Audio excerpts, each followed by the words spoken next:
Joanne again. So I seem to always find myself in here complaining about ooh, not that screen. There we go.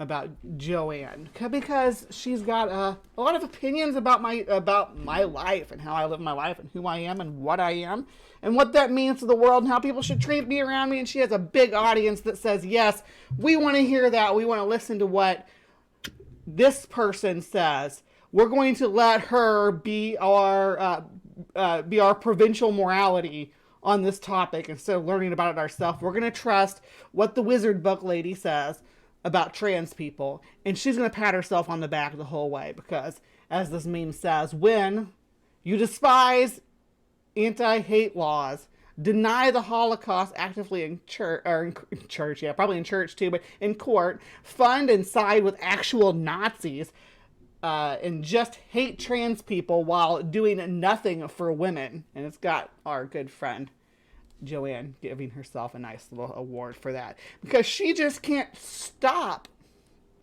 This is somebody on Twitter. You know, I like to bring you the cutting edge there as far as Twitter goes as well. This is somebody who tweets about a video someone released asking for assistance with their gender affirming care. All right, video about to drop. 15 minutes of sobbing because somebody thinks I look like a bloke. An appeal for donations to my facial feminization surgery, and a finale in which I compare myself to Rosa Parks and Simon Wiesenthal. So here's the thing, Joe. Not all of us can afford FFS on our own without support from a community. And I don't know how things. I do kind of know how things work over there because I follow the NHS pretty regularly. But listen, I live in the U.S. and things like gender affirming healthcare are not always available to the masses, and sometimes you have to pay out of pocket for those services. And if someone needs assistance with that, we're not all billionaires, okay? We're not all billionaires who were able to make it big in writing children's books. So while you got to get your FFS covered on in the NHS for your lips and your Botox, and yes, we see you. We see that nose jumps, Joe. We see you. So when you have to get those things done for yourself, you can afford to pay for them. But we can't. We can't always. But we have friends and communities who love us.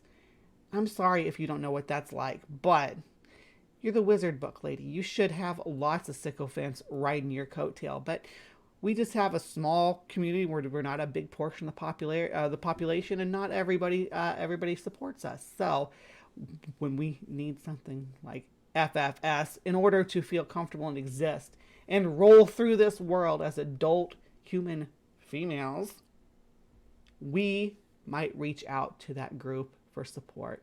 And I'm sorry if that bothers you. You'll have to get over it.